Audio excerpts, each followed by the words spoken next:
Expedia Group is yet another brand that we're seeing now cutting jobs in 2025. Expedia Group has laid off an unknown number of employees. Employees posted on LinkedIn describing the sweeping round of layoffs, and Expedia Group shared a statement regarding the cuts in an email to Focus Wire. To ensure the best traveller experience, we must continually adapt to the evolving needs of our industry and travellers, said Expedia Group. The spokesperson said this requires difficult but necessary decisions such as refining our marketing strategies, improving efficiencies, and reallocating resources to areas with the greatest business impact to drive customer engagement.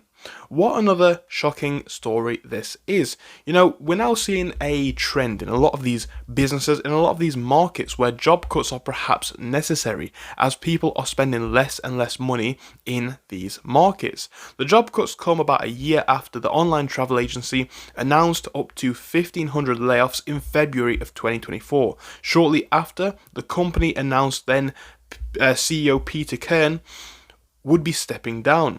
So this is kind of interesting, right? That was just last year. And we are seeing this trend coming with a lot of companies, and it's becoming more and more consistent. A lot of these brands need to evolve. There becomes a point where they are looking to make efficiencies, they're looking to cut back on costs, and one of the biggest and quickest and easiest ways to do this, in a lot of instances, is to cut the workforce. It's unfortunate, but it is true. So Booking Holdings also announced organizational changes at the end of last year. The online travel company provided an update on its organizational changes, and essentially they said that they anticipated making annual savings of up to 450 million, with a third of that coming from job cuts. There becomes a point where it's undeniable. Again, these companies have to adapt. Just look at how people feel about the cost of travel at the minute. Travel prices have kind of gone crazy. This person says, I've traveled a lot over the past 15 years. Before COVID, hotels, airlines had to offer good prices to attract customers and sales. Now, everyone's situation is worse, and we have less purchasing power, such as food, rent, and other costs, right?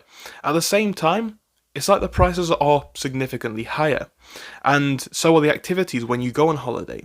Thankfully, this person's well off, but it's painful, and a lot of people are essentially unable to even make these travel trips, and this is absolutely true. If you guys have booked any holidays or been looking to do so, you will know this is the case. And in a market where apparently up to 36% of people are having a hard time paying their bills, in a market where that is rising kind of year over year, a lot of people essentially can't afford to even travel. A lot of people can't afford to go on the trips that they once could have because they're struggling to even get by on a day-to-day basis. A holiday would be a luxury item. And again, the perhaps most interesting part about this is that it is true in the sense that, 5-10 years ago, we generally had more spending power as a society, as an economy, but prices were also better, adjusted.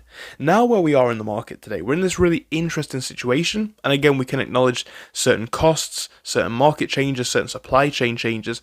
However, it is now, for a lot of people, disproportionately high, disproportionately hard to even think about travelling.